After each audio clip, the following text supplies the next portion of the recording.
हरे कृष्णा। आज सप्तमी के व्रत में आइए सुनते हैं उभय मार्तंड सप्तमी व्रत महात्म्य। इसमें 12 मासों की उभय सप्तमी के फल के बारे में बताते हुए भगवान श्री कृष्ण कहते हैं, हे महाराज, अब मैं सप्तमी कल्प का वर्णन करता हूँ, आप इसे प्रीतिपूर्वक सुने।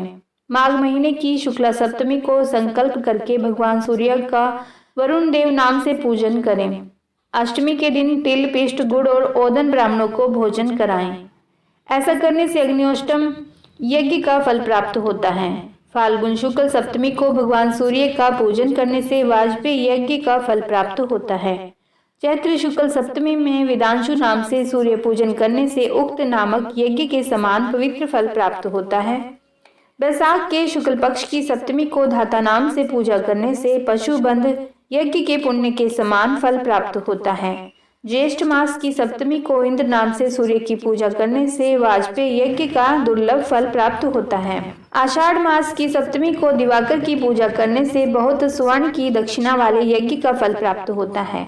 सावन की सप्तमी को मातापी को पूजने से सुतारा मणि यज्ञ का फल प्राप्त होता है। भाद्रपद मास में सूची नाम से सूर्य का पूजन करें तो तुला पुरुष दान का फल प्राप्त होता है। आश्विन शुक्ल सप्तमी को सविता की पूजा करने से सहस्र गोदान का फल मिलता है। कार्तिक शुक्ल सप्तमी में सप्तवाहन दिनेश की पूजा करने से पुंडरिक यज्ञ का फल प्राप्त होता है। मार्गशीर्ष मास के शुक्ल पक्ष की सप्तमी में भानु की पूजा करने से 10 राजसूय यज्ञ का फल प्राप्त होता है। पौष मास में शुक्ल पक्ष की सप्तमी को भास्कर की पूजा करने से अनेक यज्ञों का फल मिलता है। इसी प्रकार प्रत्येक मास के कृष्ण पक्ष की सप्तमी को भी उन नामों से पूजा करनी चाहिए। महाराज, इस प्रकार 1 वर्ष तक व्रत और पूजन करके उद्यापन करें। पवित्र भूमि पर 1 हाथ, 2 हाथ अथवा 4 हाथ रक्त चंदन का मंडल बनाकर उसमें सिंदूर और गेरू का सूर्य मंडल बनाएं। कमल आदि रक्त पुष्पों, शैल की वृक्ष के गोंद आदि निर्मित धूप तथा अनेक प्रकार के नैवेद्यों से भगवान सूर्य का पूजन करें। अन्न तथा स्वर्ण से भरे कलशों को उनके सामने स्थापित करें। फिर अग्नि संस्कार करके तिल, घृत, गुड़ और आग की समुदायों से कृष्णेन इस मंत्र का 1000 आहुति दें। अनंतर 12 ब्राह्मणों को रक्त वस्त्र, 1 स्वस्सा, गो, छतरी, जूता, दक्षिणा और भोजन देकर क्षमा प्रार्थना करें। बाद में स्वयं भी मौन होकर भोजन करें। इस विधि से जो सप्तमी का व्रत करता है वह निरोग, कुशल वक्ता, रूपवान और दीर्घायु होता है। जो पुरुष सप्तमी के दिन उपवास करके भगवान सूर्य का दर्शन करता है वह सभी पापों से मुक्त होकर सूर्यलोक में निवास करता है। यह उभय सप्तमी व्रत संपूर्ण अशुभों को दूर करके आरोग्य और सूर्यलोक प्राप्त कराने वाला है, ऐसा देवऋषि नारद का कहना है। इसके बाद भगवान पोष उभय मार्तंड सप्तमी व्रत की विधि और फल बताते हैं। प्रभु कहते हैं कि आगे सुमंतु मुनि कहते हैं कि हे राजन, अब मैं आपको धर्म, अर्थ, काम, मोक्ष इस चतुर्वर्ग की प्राप्ति कराने वाले भगवान सूर्य के उत्तम व्रत को बतलाता हूँ।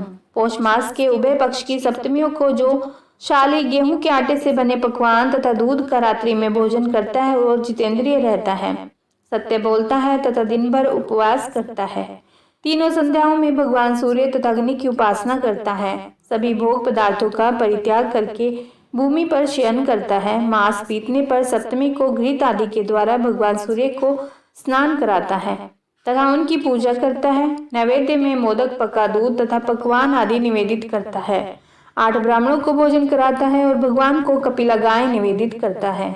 वह कोटि सूर्य के समान देदीप्यमान उत्तम विमान में आरूढ़ होकर भगवान अंशुमाली के परम स्थान को प्राप्त करता है। कपिला गौ के तथा उसकी संततियों के शरीर में जितने रोम हैं उतने 1000 युग वर्षों तक वह सूर्यलोक में प्रतिष्ठा प्राप्त करता है। अपने 21 कुलों के साथ वह यथेच्छ भोगों का उपभोग करके अंत में ज्ञान योग का समाश्रयन करके मुक्त हो जाता है। राजन, इस प्रकार मैंने आपको इस संसार समुद्र से पार उतरने वाले सौर धर्म में मोक्ष क्रम के उपाय बतलाए। यह विद्वानों के लिए समाश्रयणीय है। इसी प्रकार अन्य महीनों में यानी के माघ से मार्गशीर्ष तक निर्दिष्ट नियमों का पालन करते हुए व्रत और भगवान सूर्य की पूजा करने से विभिन्न कामनाओं की पूर्ति होती है तथा सूर्यलोक की प्राप्ति होती है। कुरुनंदन, अहिंसा, सत्य वचन, अस्ते, शांति, जुता, तीनों कालों में स्नान तथा हवन, पृथ्वी शयन, रात्रि भोजन, इनका पालन सभी व्रतों में करना चाहिए। इन गुणों का आश्रयण करके उत्तम व्रत का आचरण करने वाले व्यक्ति के सभी पाप और भय नष्ट हो जाते हैं और रोगों का नाश हो जाता है। सभी कामनाओं के अनुरूप फल की प्राप्ति होती है। इस प्रकार का सूर्यव्रती व्यक्ति अमित तेजस्वी होकर सूर्यलोक को प्राप्त कर लेता है। ओम नमो नारायण। यह था सप्तमी व्रत का महात्म्य जो आपने सुना।